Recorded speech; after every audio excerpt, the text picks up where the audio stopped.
Gökdelenler. Büyük şehirlerin gökyüzüne uzanan büyüleyici yapıları. Bu dev binaların yanından geçerken o pırıltılı camlarının nasıl böyle parladığını hiç düşündünüz mü?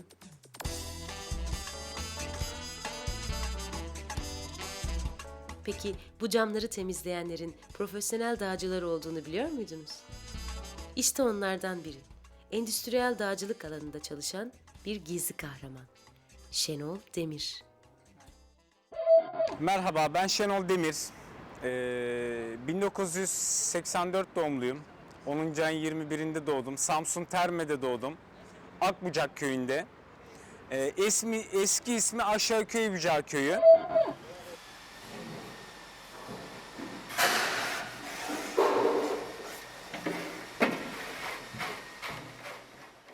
Maddi sıkıntılarımız vardı.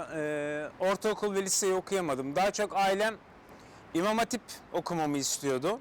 Okuyamadım. Onun için köyde ve kasabada boş dolaşmak yerine Bursa'ya gittim. Bursa'da çalıştım. Çok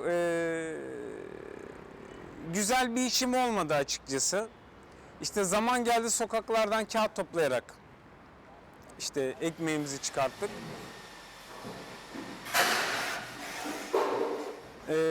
96 senesinde dedem vefat ettiğinde kasabaya tekrar geri döndüm, Samsun'a.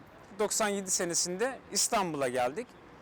Sonrasında ben konfeksiyon işine girdim sonutücü olarak. Onun da ısınamadım, bana olmadığını düşündüm. Böyle bir gün boş gezerken bir temizlik işine, cam temizliği işine girdim. Orada da çok güzel ustalarım vardı. Bana bu işin gerçekten iyi olduğunu, adrenalin olduğunu ve sadece cam temizlikten ziyade dış cephede işte nasıl bir adrenalin olduğunu, nasıl bir heyecan olduğunu, işte ve daha sonrasında nasıl bir risk olduğunu anlattılar. Bu işin tam bana göre dedim. 98 senesinde işte dış cephe işine girdim, cam temizlik işine. 98 yılından 2012 yılına, yani bugüne kadar bu işin içindeyim.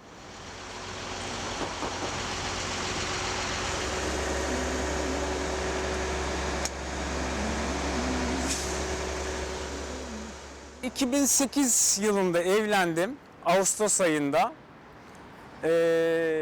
Gayet de güzel bir beraberliğimiz oldu. Gayet güzel bir flört zamanımız oldu. O zaman da ben bu işi yapıyordum. Eşim bazen ben yüksek binalarda cam silerken eşime telefon ediyordum. İşte bak ben bugün buradayım diye. Bazen fotoğraflar çekiyorduk. O da inanmazdı. Yanıma gelir aşağıdan beni arardı. İn oradan diye.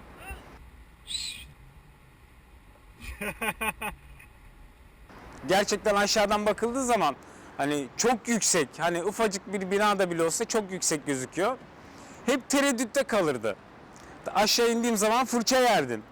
Orada ne işin var, nasıl çıktın oraya, nasıl bir cesarettir, işte hiç korkmuyor musun? Evlerinin önü boyalı direk.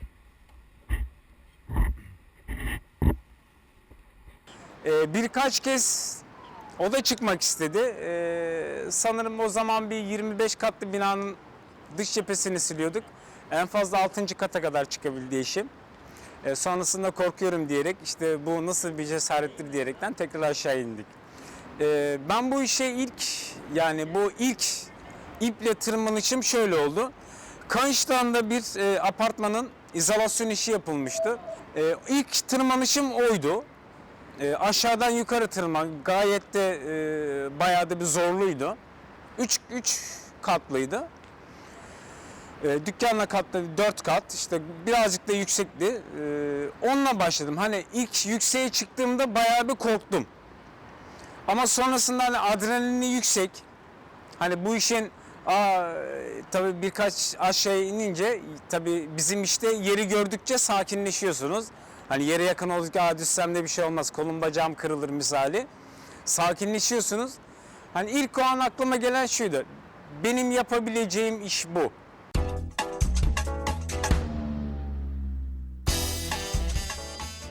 Büyük binaların cam temizliğinin yanı sıra İple erişim teknikleri kullanılarak hizmet verilen pek çok alanda çalışan endüstriyel dağcılar, kendilerine temizlikçi denmesinden de pek haz etmiyorlar.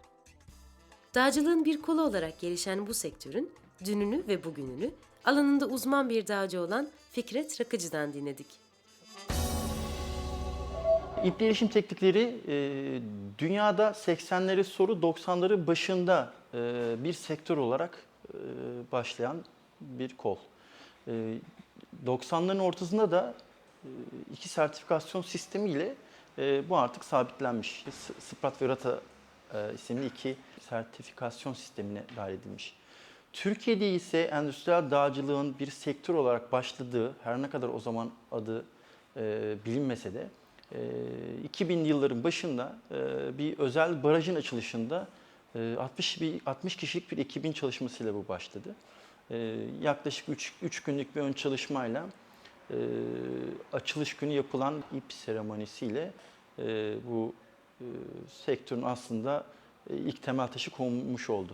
Ondan sonra yavaş yavaş insanlar bunu gerçekten bir geçim kaynağı olarak kullanmaya başladılar. Endüstriyel dağcı iple erişim teknisyeni mevcut teknolojik koşullarla ulaşılamayan yerlere dağcılık kökenini, dağcılık sporunun getirdiği kökeni kullanarak, o teknikleri kullanarak iple erişim hizmeti yapar. Nasıl açabiliriz bunu? Vinçle veya merdivenle veya iskeleyle herhangi bir şekilde ulaşamadığımız noktalara iple erişim tekniklerini kullanarak hem daha hızlı hem daha ekonomik şekilde erişmeyi sağlar.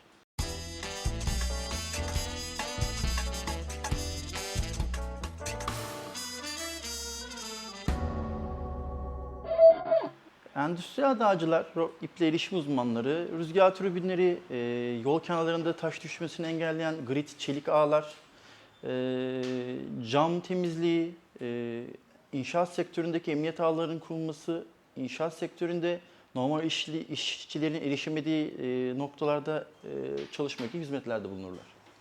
Cam temizleyici normalde, cam temizleme işi normalde vinçle vesaire şeyler yapılabiliyor. Yani ancak günümüzdeki mimari özgürlük kaynaklı sıkıntılardan işte bir otel bahçesine vinç sokamıyorsunuz. O an içeride turist olan veya aşağıda alışveriş yapan insanlar varken yukarıdan vinçle iniş yapamıyorsunuz veya ulaşmanız gereken noktaya vinç veya herhangi bir operatöre gerektiren bir şeyle ulaşamadığınız zaman ve ekonomik olarak daha cazip olduğu için cam temizleyici endüstriyel dağcılar bölgeye iple erişip aşağıdaki insanlar genelde ruhu duymazken yukarıda 3 veya 4 tane iple erişim teknisyeni cam temizleme veya cam onarımı yapmaktadırlar.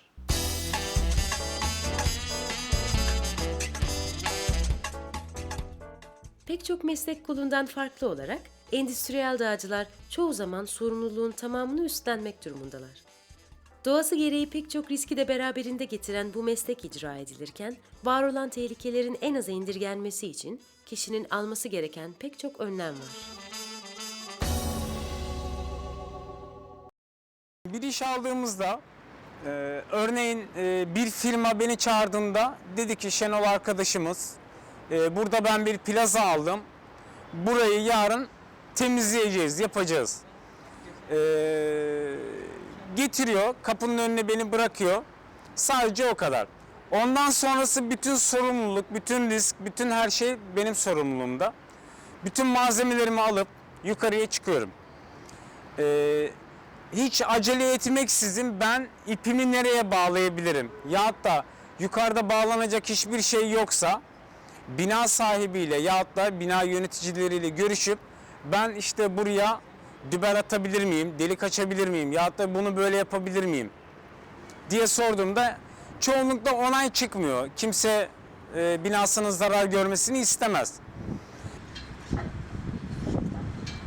O zaman ipi böyle çekeceğiz. Dediğinde bazı teknikler uygulanıyor.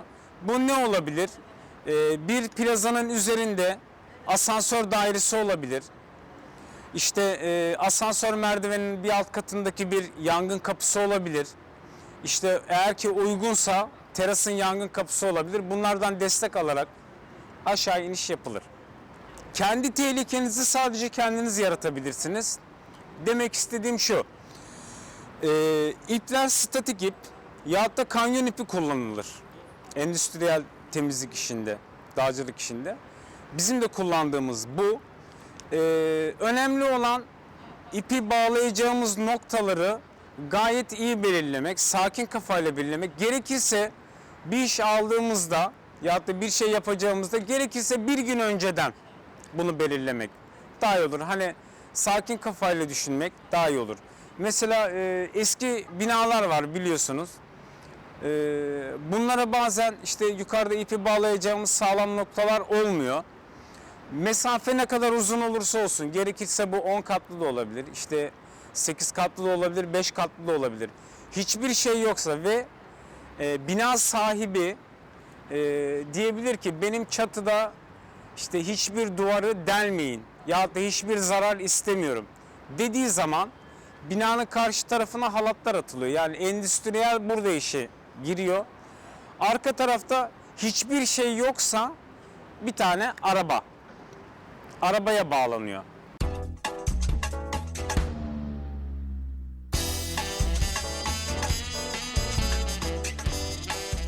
Endüstriyel dağcılık alanında çalışabilmek için yalnızca dağcılık eğitimi yeterli değil.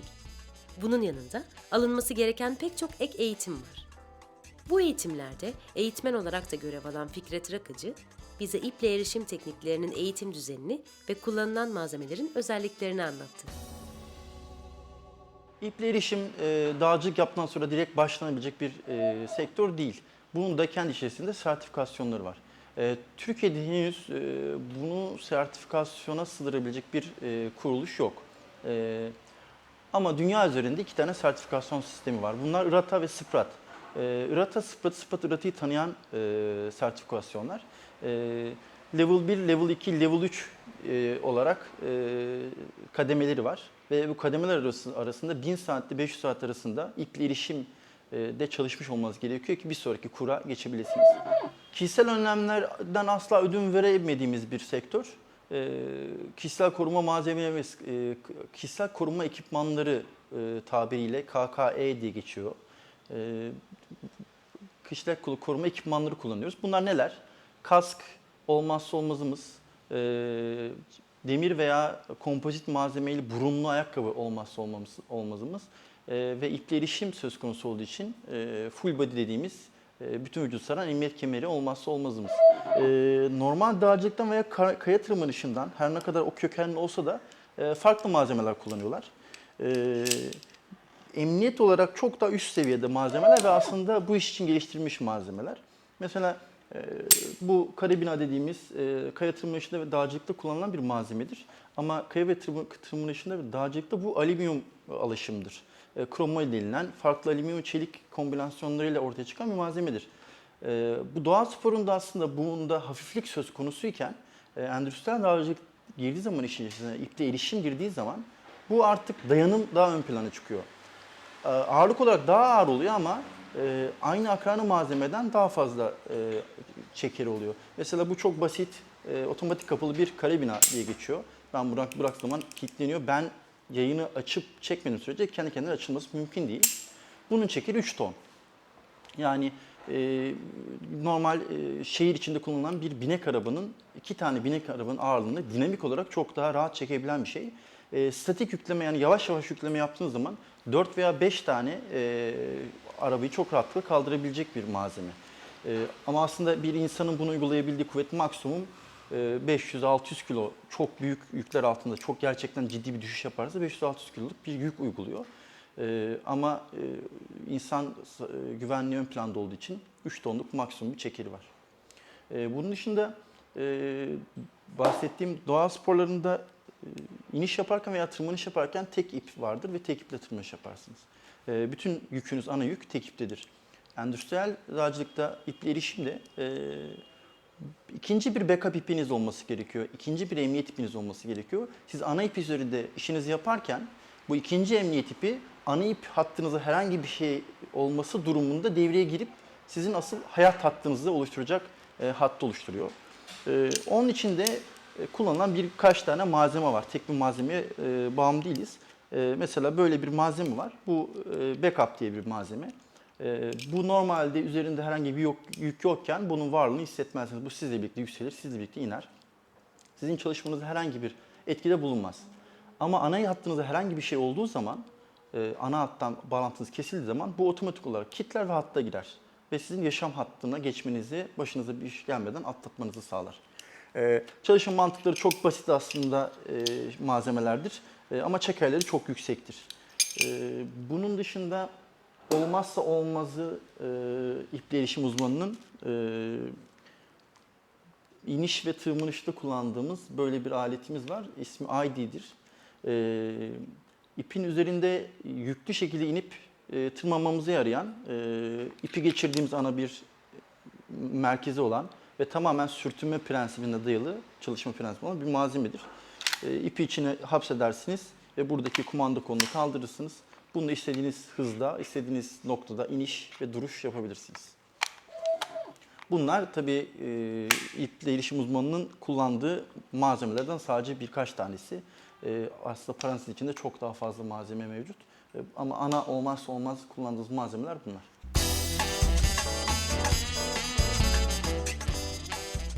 Hemen her iş kolunda olduğu gibi endüstriyel dağcılıkta da işçilerin iş sağlığı ve güvenliğini ikinci plana atan firmalar yok değil. Ancak bu meslekte alınan riskler biraz daha büyük oluyor.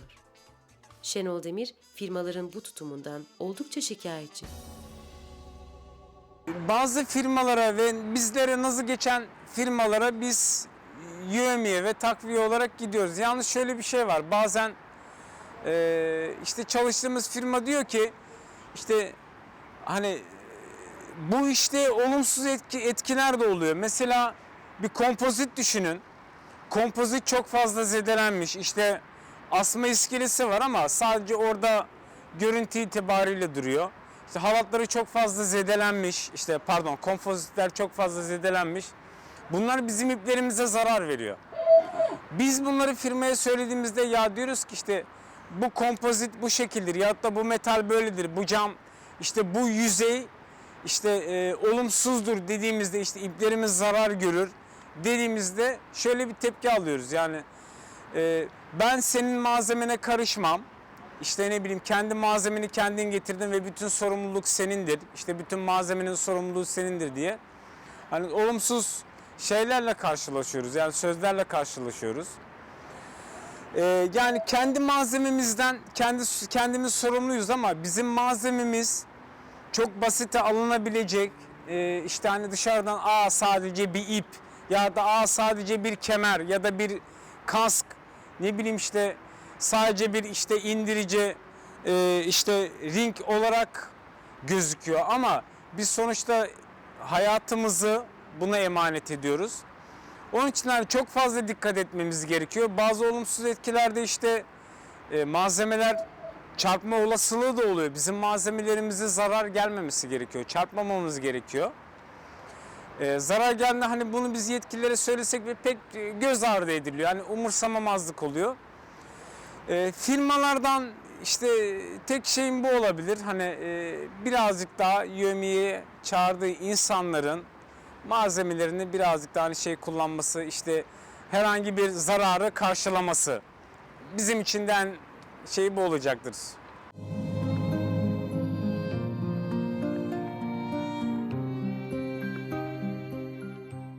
Yüksek binaların camından aşağıya bakmak bile zor gelirken bizlere, onlar şehrin ortasında yüzlerce metre yükseklikte bir camın pervazında çalışarak şehrin pırıltılı görüntüsüne yeni bir ışıltı katıyorlar.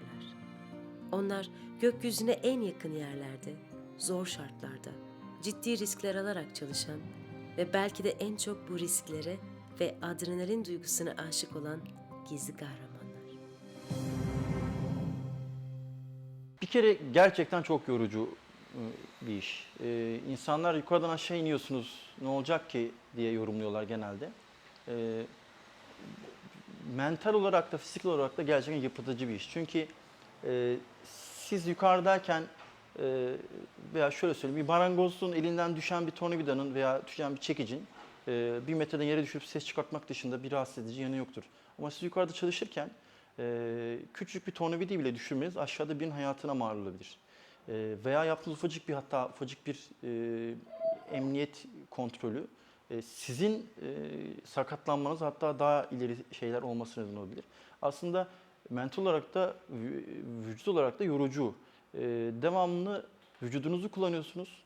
Tamam, kullandığınız malzemeler belki çok güvenli, belki konfor olarak normal doğa sporlarında kullanılan malzemelerden çok daha yukarı seviyede, ama bir emniyet kemeriyle dağcılar bir emniyet kemeriyle 1 saat, en fazla 1,5 saat kemerde oturup durabiliyorken, siz endüstriyel dağcılıkta kullanılan, yani iple erişimde kullanılan kemerde bunu 4 saat yapabiliyorsunuz, ama sonra iş biraz daha çileli bir konuma geliyor. Çünkü yoruluyorsunuz, aynı yerlere baskı var.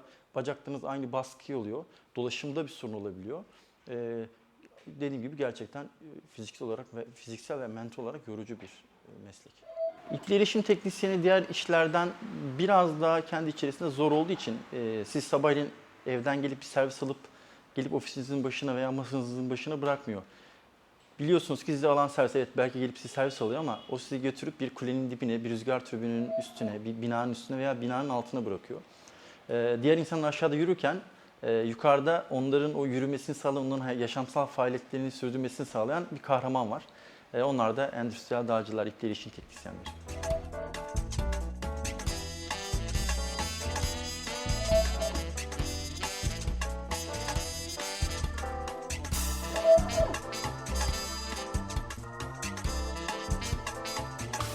Havada olmak, şöyle diyeyim, bir taraftan çok güzel, bir taraftan da o anki zihninize bağlı. Yani o anki kafanıza bağlı. Yani kötü şeyler düşünürseniz işte aklınıza kötü şeyler gelir ve o anki adrenalini yaşayamazsınız. O anki heyecanı, o anki işi kavrayamazsınız. Ne bileyim, o an işinize adapte olamazsınız. Bu da gerçekten kötü bir şey. Ama o anki adrenalini yaşamak isterseniz, heyecanı yaşamak isterseniz çok güzel bir duygu, çok güzel bir iş. Sadece bu cam silmeyle sınırlı bir şey değil. Mesela bir izolasyon işi olsun, led döşeme olsun, kablo montalama olsun. Hepsi buna dahil. Çok güzel bir iş.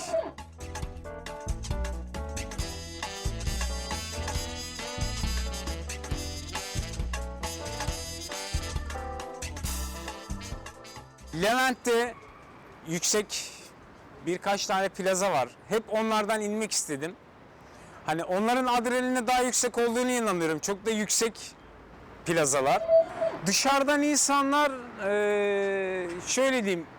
Onun orada ne işi var?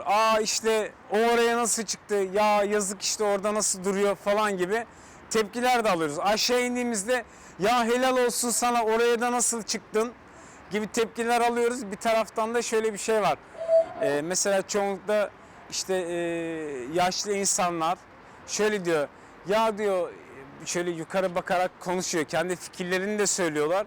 Ya diyor, hani bana trilyonlar versen oraya çıkmam gibi sözlerle de karşılaşabiliyoruz. Hani biz işin güvenliliğini elimizden geldiği kadar anlatıyoruz. Kendi güvenliğimizi kendimiz sağladığını anlatıyoruz.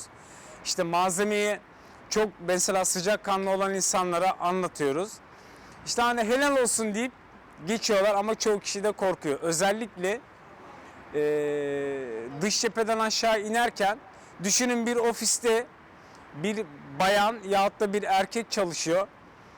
O an cam bıçağıyla ya da küçük bir tıkırtı duydu. Hani bu herkesin başına bir anda arkasını döner ve bir anda karşısında bir insanı görüyor. O an çoğu kişi şoka giriyor. Çoğu kişi korkuyor. O oraya nasıl indi? Ya da onun orada ne işi var? O orada ne yapıyor? Gibi sözlerle de karşılaşabiliyoruz yani. Şimdi bazen ailemle mesela işte abimlerle olsun, biz birazcık da kalabalık aileyiz. Mesela düşünün, İstanbul Anadolu yakasından Avrupa yakasına giderken şöyle bakıyorum, camlar pırıl pırıl, tertemiz. Hani olması gereken bu. Çünkü yüksek bir gökdelenin kirli olduğunu düşünün. Hoş bir şey mi? Değil.